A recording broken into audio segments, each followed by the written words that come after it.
Hello. We're here today to celebrate Trans Day of Visibility. It's all about everyone gaining awareness of the lives that we live around us, lives that deserve to be respected. Everyone's opportunity to define who they are counts. We worked together, a couple of us, up at a place at exhibition called the Museum of Transology at Brighton Museum and Art Gallery. And in the exhibition, we've asked people who identify as trans to give something of their lives that talks about them. Over 108 people have given an object that's meaningful to their lives. They talk about lots and lots and lots of issues. Issues about the safety that they desire to have in their lives. Issues surrounding family acceptance. Issues surrounding legal rights. Issues surrounding being able to access medical treatment if they want them. Issues around liking themselves. Issues about liking each other. Issues about living visibly with pride as a trans person. So today, on this day, the 31st of March 2018, it's Trans Day of Visibility. And visibility is important because it's about us demanding, absolutely not settling for anything other than being able to live lives that are safe, happy, and involve us being able to define who we are. And so we've all come together today to stand and share our experiences a little bit, to talk quite openly and honestly about the lives that we do live as trans people, and to share with you a little bit of insight. So, hello Brighton, I'm trans, I'm out about it, quite happy with it to be fair, and here are some of my friends and my community as well. So, who would like to say hello? Steph, will you say hello for us? Remembering to turn the microphone on. Hello EJ. I'm also an out trans person, have been for 25 years now. I'm proud of the person I am, and I hope that some of you listening will do your utmost to support any trans people you know. We need all the allies we can get. At the moment, we're under attack in the papers for lies. Please help us. We're human beings, just like you. We need respect, just like you. Thank you. Helen, do you have something to say? Yeah. Great. Well, can I speak for longer? Yeah. Is that okay? I don't want to bore everyone. Well, I thought I've been thinking a lot recently about my relationship with my body, and I think that trans people are just expected to hate themselves. And I think especially we're expected to hate our bodies, and then the narrative is you take hormones and you have the surgery, and then suddenly your life is great and perfect and nothing could ever go wrong. And I think as someone who is quite young, I think a lot of young trans people are expected to hate themselves and just be waiting for the day that the doctor will finally grant them happiness. So I thought actually I might read a little bit of a poem that I wrote over the summer, and maybe also talk about how I don't know if I actually agree with it anymore in some places. This is for me 6 months ago. My boyfriend and I are pulling each other apart and holding one another together. When I was young, I'd plan out outfits and be disappointed to remember I had boobs that totally ruined my shirt and tie combo. Charlie wore her masculinity as proof of something more than womanhood.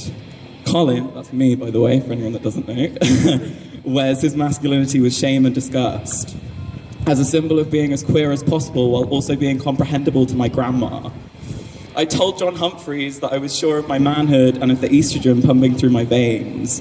I told the whole country live on BBC Radio 4, replayed in front of my maths class and my estranged father, that I was sure of my manhood and of the estrogen pumping through my veins. I now rub cold, sticky testo gel on my stomach every night. I don't do this anymore because I decided it was actually making me really sad, and I think that it's really important to represent that for some people hormones is like life-changing and really good, but for me it actually made things feel a bit shit. I love this queer body, but I don't think I'm doing it justice. This binder consists of parts of every binder I've ever owned. This is true because binders are really expensive, so I cut mine up and stuck them back together to make them fit properly. I'm sure they love me and want the best for me, squeezing me tight with so much love that I stop breathing. My back aches and my heart races. This body is not my enemy, it's trying hard for me. This body drops and stops and heals. This body loves me dearly. This body is apologetic for getting it wrong. I'm apologetic for hurting and hating it for so long. I actually think at the time I still really hated it, and I think I thought I was being really revolutionary for being it's all right. But I guess I was, but I actually think it's really important to be I love myself, because I do. I'm sorry for the piercings, for the ex-boyfriends, for the homemade tattoos, for the pencil in my lead, for the hot honeycomb on my arm, for the bruises and the alcohol for which they were exchanged. My binder is now so thin in some places, I can see through it. Sometimes I wish I could say the same about myself. This body loves me so much, yet I can't love it back. My body is in this for the long game, trying to communicate and be healthy. I treat my body like an abuser. I tell my body it is ugly, I ignore its needs. I tell it I want better, I deserve better. My body doesn't deserve me. So, yeah, I wrote that, but thank you. I just think, it's okay if you hate yourself. You're allowed to. I'm not here to tell you that you should love yourself, because it's not that easy. But at the same time, you deserve to love yourself. And I think that anyone who presumes that trans people are just sad all the time, obviously hasn't met any of the cool trans people I know. So yeah.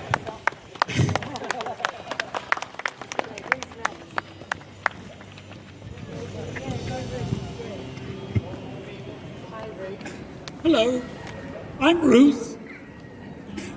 I've lived through 60 or 70 years of persecution, of what we are now. Here, we would have been inside the police station arrested, but staying as long as we have done today. That would be back in the 50s and 60s. I'm 84 now, nearly 85, and I've seen the struggle, I've seen what's been going on, and at last, slowly, the public recognise that we know who we are, and we believe who we are, and the public have at last realised that this is truth, not some sort of made-up fiction in our minds. And I celebrate that with you all today, because this is an enlightenment that has taken a long, long time to be achieved. And I'm very happy, because I've never been abused. I've never found any difficulty in living as I live. I'm very, very socially happy in every respect of my life. And I'm going to go on living like this, feeling very, very satisfied that gradually we have achieved what we all desired from the very earliest days of our lives. Thank you.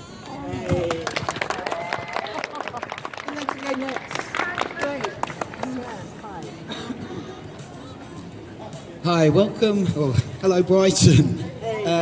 All the way down from Cambridgeshire. This is something I've written just this morning at our workshop here at the Museum of Transology in Brighton. And it's called 51 Years So Far. 40 years ago, I never had the language for who I was. And then 30 years ago, they hit us with Section 28, with pretend families, and the queers will convert all your children. That was the background to me first coming out and walking for 20 years as a butch lesbian, hard in the streets and soft in the sheets, as they used to say.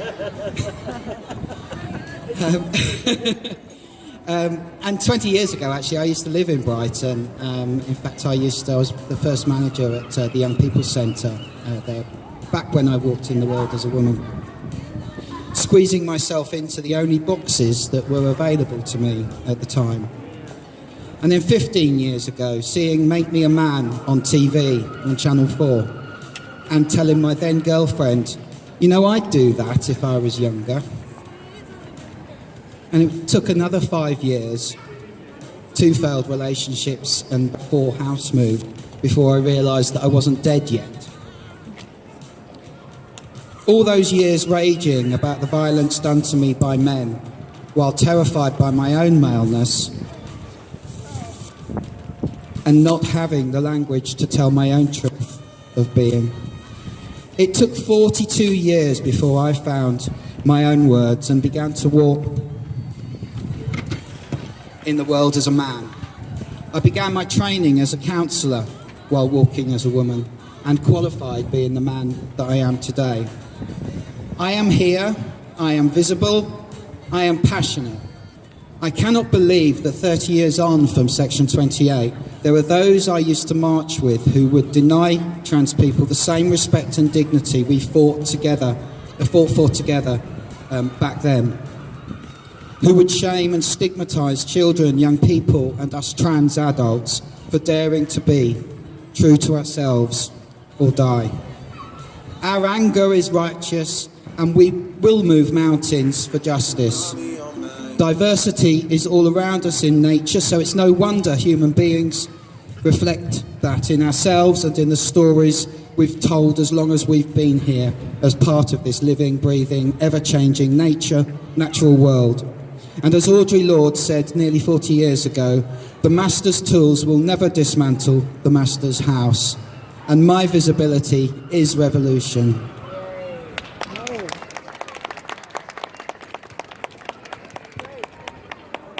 Hello.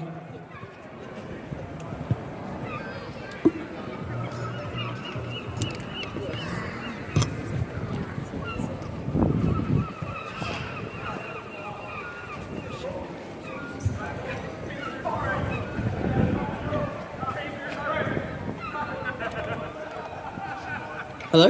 Okay, cool. Hi. My name's Candice. Hey, how's it going? I'm non-binary, and it's only recently that I felt more comfortable owning the word trans. I've come to realize that the space I occupy in the world most accurately aligns with a trans experience. I feel like I've never been able to be invisible, even though I try my best at times.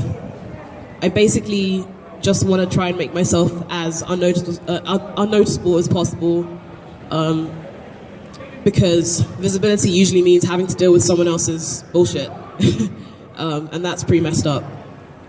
So I've always kind of felt conspicuous, and the reason I feel that way is because of the rest of the world's obsession with gendering. One of the only reasons I kind of have to think about gender is because of other people insisting on using gendered terms to refer to me, a stranger, rather than not relying on those terms in order to relate to other human beings. I've never known how else to do gender.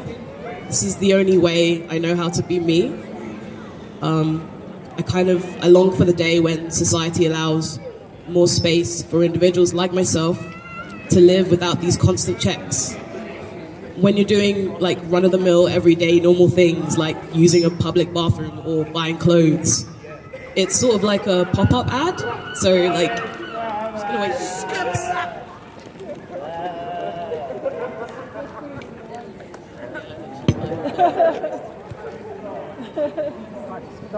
Dickheads!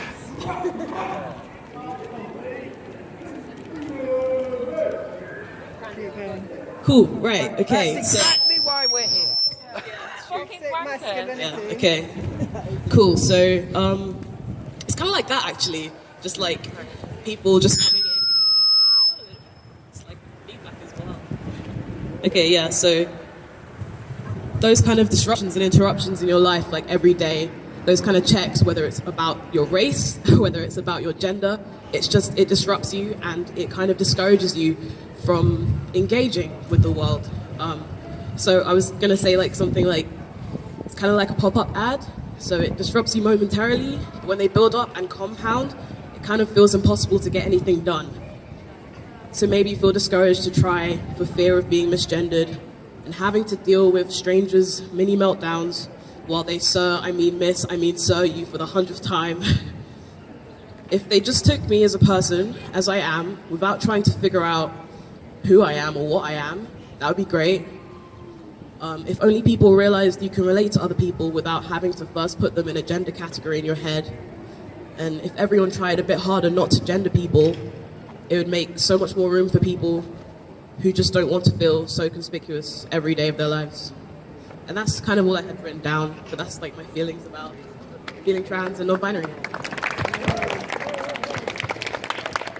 I think what we just saw kind of sums up how I feel, like slightly scared being here and slightly intimidated and maybe like something could go wrong, and then I look around and I see all of you and go,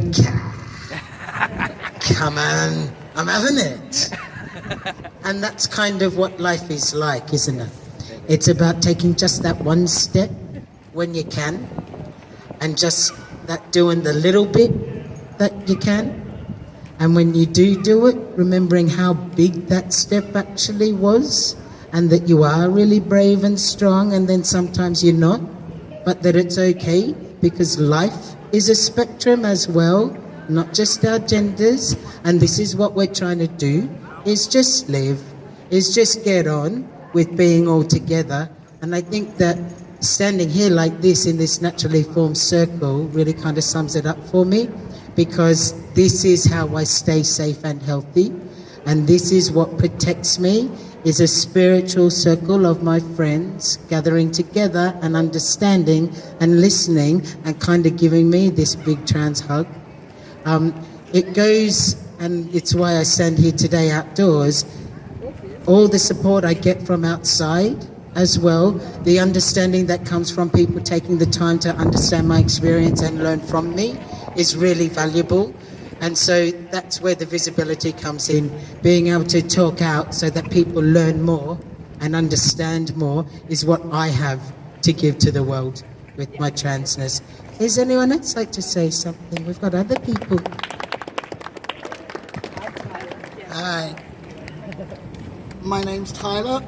I'm a recovering drug addict, but that's not why I'm here. We have a puppy. Hello, puppy. Let's give a big hand out to the little puppy we've got kind of floating around here. Yay! Sorry for little ears. Being trans is fucking weird. Like, you kind of, and I'm saying this as a person who's got a wheelchair, people are going to stare at you all the time. Like, and I don't know whether they're staring at me because I'm sitting on some big chunky fuck-off wheels, or I'm a goth, or I'm heavily tattooed, and it's like, oh wait, I'm trans. I'm visibly trans. I'm visibly gay. There's a huge stigma that goes on in our own community that a lot of disabled people do not get recognised as trans. We are seen as almost an extra burden on the NHS because we need treatment for our physical ailments as well as treatment, care and support for being trans. Our stories are never noticed in the media, or if they are, they're just inspiration porn of like, look how great this person in a wheelchair who is trans is able to do all these wonderful things. And I'm like, yeah, I work in a museum, I volunteer. Just because I don't get paid doesn't mean I don't do shit all. Like, I get frustrated that a lot of our own stories are even erased by trans people, and trans people in the media who are incredibly well known, who have known that we've worked in the media for years, but because we're disabled, because we're less visible, they're like, oh, your stories are not as important. And I am like, look mate, I have been running this mill for about 6, 7, 8 years now. I've been out as trans as like 6.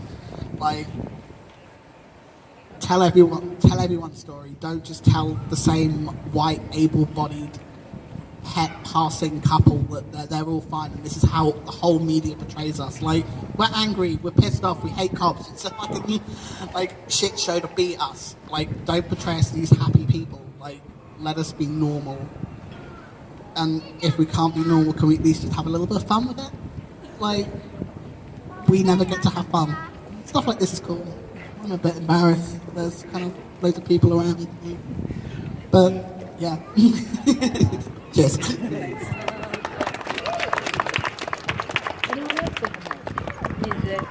Great, Siv. Hi.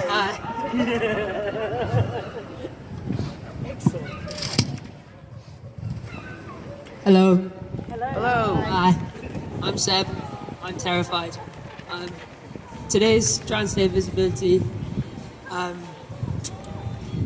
it's really important because it is shocking that we're still in 2018 and people still have to fight for the right for who they are, whether it's you're queer, you're trans, you're disabled, you're a person of colour. Like, it is mind-blowing that we're still fighting for this stuff, and that's why we're here today.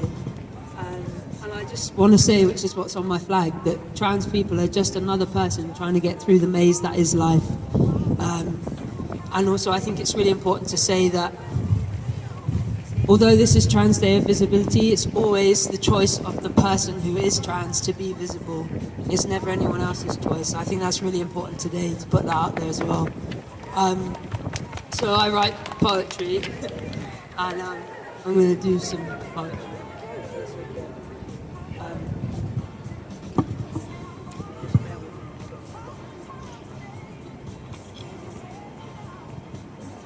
Sorry, I should have been more organised in this. The first poem I'm going to do is... Thanks, Candice.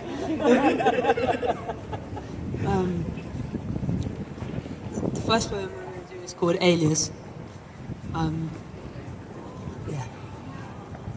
going to see my parents, and a balance is hard to find between which bits of myself I take with me and which parts I leave behind. They've got issues with my queerness, but for the first time they are trying to try. And this has got me thinking that maybe so should I. I guess I could wear a hat to shield them from my shaved head. I guess I could swap my boxers for lady pants instead. I guess for one weekend I could manage not to bind, and instead of being an angry queer, I could pretend that I don't mind. I guess to make my dad smile, I could wear a dress and act like everything is fine and I am not a mess. I guess I could put mascara around my eyes, another mask to hide behind, just adding to the lies. I'll let them call me daughter, and I'll let them call me she, even though every word is like a bullet to me. I could pretend that I am okay, be gracious and smile. Avoid topics like work have suggested I get signed off for a while. I can't talk about my friends because most of them are queer, or if they're not, they understand a queer life is happening right here. I can't talk about my job because I work in sexual health and they see sex as something that revolves around the queer self. I can't talk about where I live because Brighton is too gay and living here has affected me in a detrimental way. I can't talk about romance, but I've had 6 years of that. I keep the flutterings of my heart silent. I've got it down pat. I can't say what I'm scared of because it would frighten the fuck out of them too. I can't say I'm worried I'm drifting from you. If I leave all this behind, then what have I got left? I'd be empty, nothing, bereft. So I know that you're trying, and I want to too. But if I can't bring all of this, I can't give myself to you. Yay.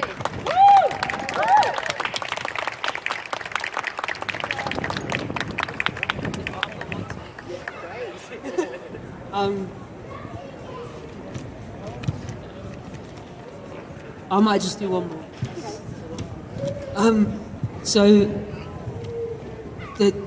I've written a lot of poems, and a lot of them have been about sort of working out how I feel about gender and life and stuff. And I'm going to finish on this poem, which is called Who I Am.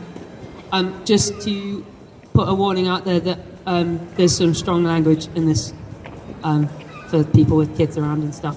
So this is called Who I Am. I bath in the dark.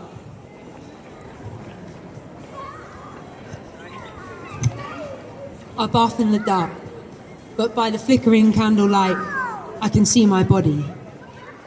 The bubbles have betrayed me, dispersed into little islands, leaving my flesh exposed. I can see my curves, my hips, my cunt, my tits. I bring the slightly damp joint to my lips and plant them tightly, like receiving my lover's last kiss. I close my eyes and think, but I know who I am. For the first time, with some clarity, I can say I'm a man. One with curves and hips and a cunt and tits. It's taken nearly 25 years to understand, but this is it, who I am. Thank you.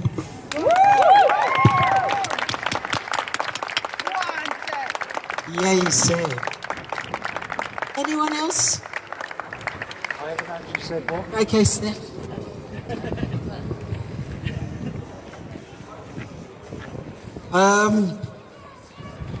Next month will be 25 years since I did my first work as a trans activist. When I was outed to the world via the papers as a security risk to the country because I was trans. So I just wanted to write a few words using the 25 years of experience I've got behind me.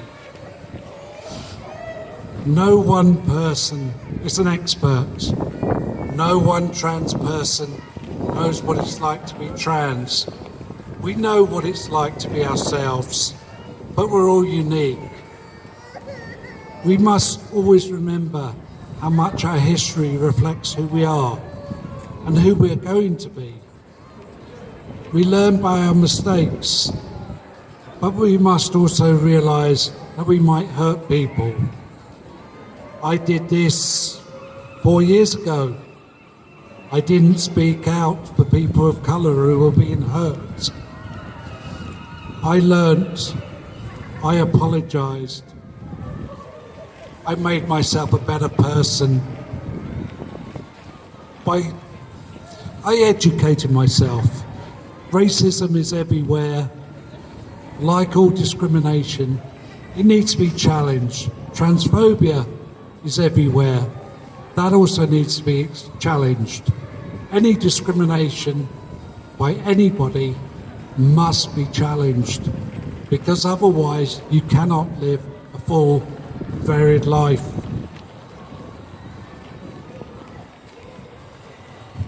Don't expect other people to educate you. I'm sick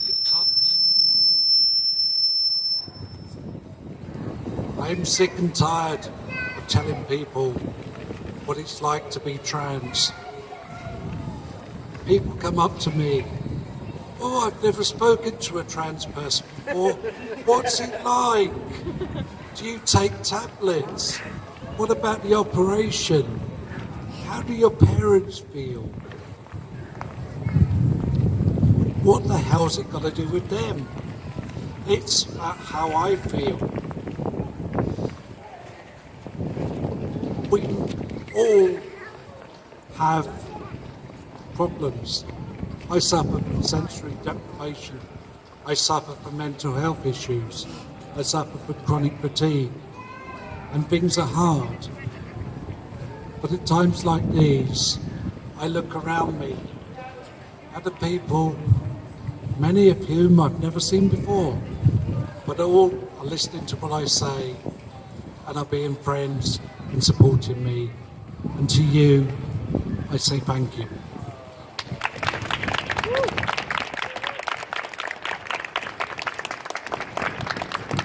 Hi everybody, my name's Kai. I don't have a poem written by myself or anything. I just want to speak a little bit about myself and my experience, and then I want to actually read a poem by an American spoken word artist, which really resonated with me as I was coming out and still does now. So I'm non-binary. I don't identify as male, I don't identify as female. I was assigned female at birth. I've been out for like 5, nearly 6 years now, and it's not been easy, as I think a lot of people here will agree. It's not an easy thing, and I've gone through a lot of stuff. I've been to uni, I've had multiple jobs. Yeah, it's not a simple thing, but coming to my understanding of my gender has been difficult, and this poem really helped me to get around that. Sorry, don't tap me. This is a poem called Andrew, and it's by an artist called Andrea Gibson. Do excuse me if I have to keep pausing. When I was a kid, I would sometimes secretly call myself Andrew. I'd tug at the crotch of my pants the way only prepubescent boys do. Ran around pounding on my bare chest like Tarzan.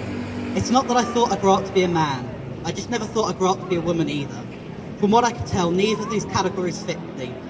But believe me, I knew from a very young age never to say, "Hey Dad, this Adam and Eve thing doesn't really work for me."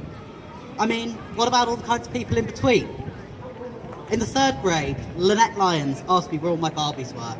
I lied and told her I got into trouble, so my mum took them away. I didn't dare say, "Barbies suck." and for that matter, Tommy, so does G.I. Joe. I want to grow into something none of us have ever seen before, as gender is just one of the ways we're boxed in and labelled